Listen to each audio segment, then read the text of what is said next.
Dear Dr. Ambedkar, you are the reason I love India. Today is 6th of December. You left the world today, but your values and your work has stayed back. Dear Dr. Ambedkar, thank you for focusing on education. You were the first Indian to pursue a doctorate in economics from abroad. And not only from India, you were the first double doctorate holder in economics in South Asia. You saw something wrong in India. All the problems, poverty, inequality, slavery, all linked to one core problem: lack of education. And you realize that only good education can change our obsolete mindset. Who would call you backward class? You were forward class, first class. And not just economics, you were the master of 64 subjects, 9 languages, and all major religions in the world. Yes, thank you for studying something as complex as religion for 21 whole years. Wow.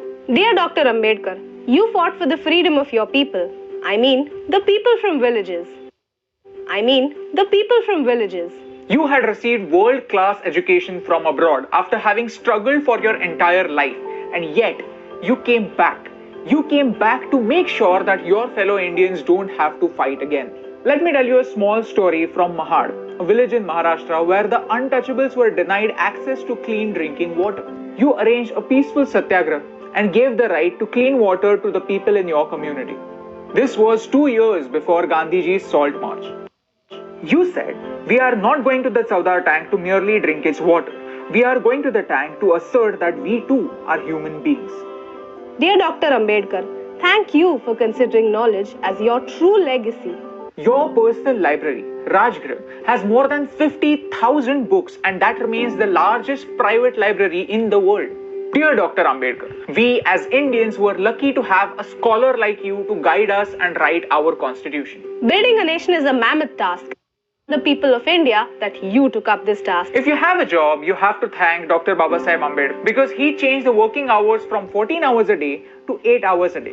Mondays would have been even more blue had it not been for Babasaheb Ambedkar. Today, on one hand, we have the social evils of casteism in the backward parts of India, and on the other, we have something like reservation, which was intended to create equality, to create equal opportunities. I feel sad that both these issues are not addressed correctly but used as votes by our leaders. Leaders, I don't think leaders is the right term. I don't think they are leaders, they are politicians because they play games with us. And no matter who wins, India loses. But you taught us to win. When India got its independence, we found the most capable man to guide us into building a nation. And at that time, nobody dared to question the caste of the hand that led us into the future. That was your victory. Your caste, your religion, your last name only determines how you start the game. But how you finish it depends only on you. Your pen was your weapon, your mind was your sword, and your knowledge was your shield. The Ashok Chakra in our flag, the one that adds a little bit of blue in the saffron, green and white, that's your contribution.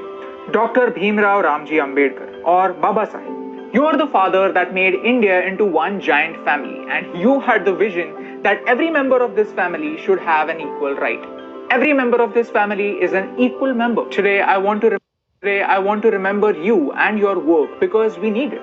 We need to realize that all of our problems have only one permanent solution: good education. Not the one that remains in the books, but the one that reflects in our action. You showed us how, and that's the reason why I love India.